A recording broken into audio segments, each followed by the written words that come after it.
सही कहा है, किसी ने दूसरे के साथ किया गया बुरा बर्ताव आपके बर्बादी के सारे रास्ते खोल देता है। अगर आप किसी के साथ गलत करते हो तो आपके साथ भी जरूर गलत होगा। उस वक्त शायद ये बात आपको समझ में ना आए, लेकिन देर से ही सही आपके कर्मों की सजा आपको जरूर मिलती है। आप इससे कभी बच नहीं सकते। जो आपने किया है उसका अंजाम आपको हर हाल में भोगना ही पड़ेगा। अगर आप किसी का दिल दुखाते हो या अगर आप किसी के साथ बुरा करते हो तो देर से ही सही, लेकिन कभी न कभी आपको आपके कर्मों का फल भोगना पड़ेगा। आइए इस बात को हम एक कहानी की मदद से समझने की कोशिश करते हैं। गौतम बुद्ध हर दिन की तरह उस दिन भी सभा कर रहे थे। तब तक एक ने उनसे पूछा कि गौतम बुद्ध, कर्मों का फल कैसा मिलता है? कृपया इस बारे में आप मुझे समझाएं। गौतम बुद्धा कहते हैं, एक समय के बाद रामू और श्यामू नाम के एक गांव में दो भाई रहते थे।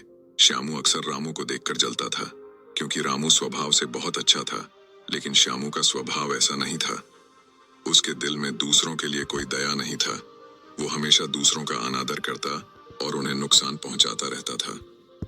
धीरे धीरे काफी वक्त गुजर गया। रामू श्यामू के माता पिता अब इस दुनिया में नहीं रहे। रामू ने खूब अच्छे से उनका अंतिम संस्कार किया और गांव वालों को भोजन के लिए आमंत्रित किया और ब्राह्मणों को दान दक्षिणा देकर उनको विदा दिया।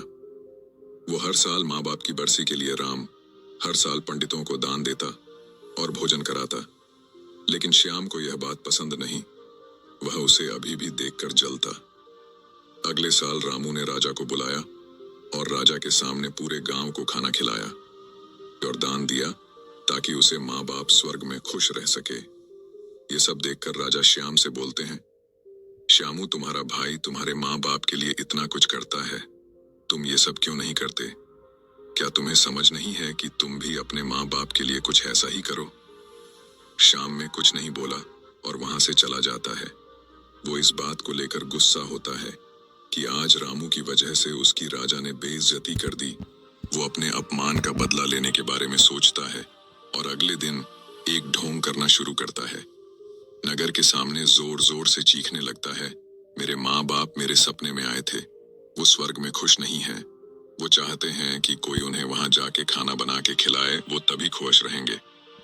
उन्होंने मुझे सपने में कहा था, जो रामू को मेरे पास भेज दो, वो उनकी बहुत सेवा करता है, वो इसके साथ बहुत खुश रहेंगे। राजा कहते हैं, ये तो अच्छी बात है, लेकिन इसके लिए तो रामू को मरना पड़ेगा। रामू को सब समझ आता है, ये सब कहीं ना कहीं उसको फंसाने की चाल है, लेकिन वो कहता है, चलो इसी बहाने मैं जरूर सेवा करके दिखाऊंगा। रामू मरने को तैयार हो जाता है। वो राजा से कहता है, राजा, आप अगले दिन नदी किनारे एक नाव का बंदोबस्त कराए। मैं नाव से कूदकर नदी में अपनी जान दे दूंगा और फिर मैं स्वर्ग में जाके माँ बाप की सेवा करूंगा। राजा कहते हैं, ठीक है, अगले दिन ये सारे बंदोबस्त कर दिए जाएंगे। रामू नदी से कूद जाता है और सारे गांव में सबको पता लग जाता है कि अब राम इस दुनिया में नहीं रहा। अब वो भी माँ बाप की सेवा करने के लिए स्वर्ग चला गया। श्यामा बहुत खुश था कि उसका इकलौता भाई दुनिया में नहीं रहा। जो भी राजपाट और जमीन है, अब वो सब उसका मालिक बनेगा। धीरे धीरे काफी दिन गुजर चले। एक दिन अचानक से राजा के दरबार के बाहर रामू बैठा होता है और जोर जोर से रो रहा होता है। राजा के सिपाही दरबार में ले जाते हैं और बोलते हैं, ये चमत्कार कैसे हुआ? तुम जिंदा कैसे हो? ये सब क्या बला है? फिर राम बताता है, मैं स्वर्ग में गया था, मैंने वहां देखा, लेकिन मेरे बाबा अब भी खुश नहीं है। वो मेरे पे गुस्सा हो रहे थे। उन्होंने मुझसे बोला, तुम्हें वैसे खाना बनाने भी नहीं आता तुमसे। अच्छा तो श्याम है, वो अच्छा खाना बनता है, इसलिए तुम जाओ और तुम उसे भेज दो। राजा श्याम को बुलाते हैं और सारी बात बता देते हैं कि तुम्हारे भाई ने तुम्हारे माँ बाप के लिए इतना त्याग किया है, लेकिन अब तुम्हारी बारी है। क्या तुम उनके लिए ऐसा कुछ नहीं करोगे? श्याम को अब ना चाहते हुए भी आखिर ये काम करना ही पड़ा है। अगले दिन फिर से सारी तैयारी कराई जाती है, लेकिन राम ने सोचा कि अगले दिन मैं जाऊंगा ही नहीं। अगले दिन मैं शहर छोड़कर कहीं चला जाता हूँ। फिर राम ने राजा को सारी बात बता दी थी। दरअसल वो जिंदा कैसे बचा, उसने पहले ही मछुआरे से अपनी बात कह रही थी कि वो उसकी जान बचाएगा। मछुआरे उसकी जान बचाई और वो 1 महीने तक नगर के बाहर रखा और सही वक्त आने पर राजा के दरबार में उपस्थित हुआ। वो वैसा सिर्फ उसको सबक सिखाने के लिए करना चाहता था। राजा बोले चलो अच्छी बात है, लेकिन उधर श्यामनगर छोड़ने का प्लान बना चुका था कि अगली सुबह वो वहां नहीं जाएगा। वो रात के अंधेरे में घर छोड़कर भाग लेता है। सिपाही उसे देख लेते हैं और उसे रोकते हैं। वो द्वारपाल के साथ लड़ाई करता है और एक को धक्का देकर वहीं गिरा देता है, और पत्थर पर गिरने की वजह से उसे सिर को चोट लगती है और एक सिपाही वहीं मर जाता है। आखिरकार ये सारी बात राजा को पता लग जाती है। राजा उसे माफ करने वाले थे, लेकिन वो अब और गुस्सा हो जाते हैं। फिर अगली सुबह उसे नाव से वैसे धक्का दे दिया जाता है और वो उस नदी में डूब जाता है। अब उसे अपनी गलती का बहुत अफसोस होता है कि यह सब उसने ये क्या किया।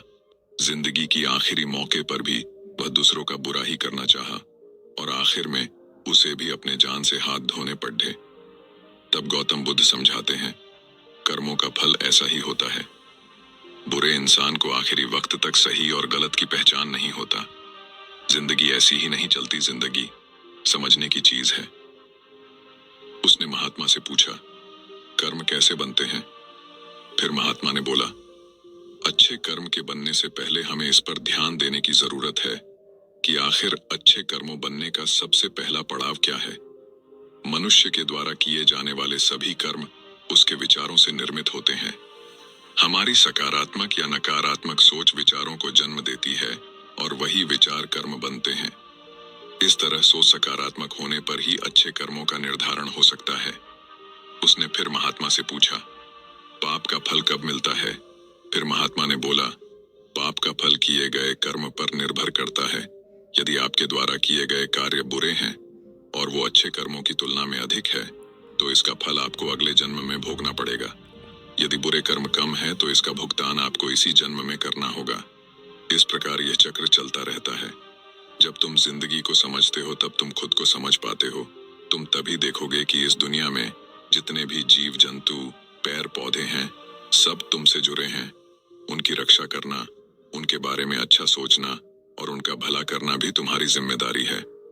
जब तुम दूसरों के लिए अच्छा करते हो तो बदले में तुम्हारे लिए भी अच्छा होता है, लेकिन जब तुम किसी दूसरे का बुरा करते हो और तुम्हें लगता है कि तुम्हारे साथ बुरा नहीं होगा, और हो सकता है कि शायद उस वक्त तुम्हारे साथ बुरा ना भी हो, लेकिन ऐसा कुछ नहीं, कभी ना कभी तुमको उसका हर्जाना भुगतना ही पड़ता है। इसीलिए तुम्हें यहाँ पे किसी का बुरा करने का कोई हक नहीं है। तुम्हें यहाँ पे किसी के साथ गलत व्यवहार करने का कोई हक नहीं है, क्योंकि कर्मों का फल कभी ना कभी मिलता ही है। बाकी अगर ये कहानी आपको अच्छी लगी हो तो इस वीडियो को लाइक करें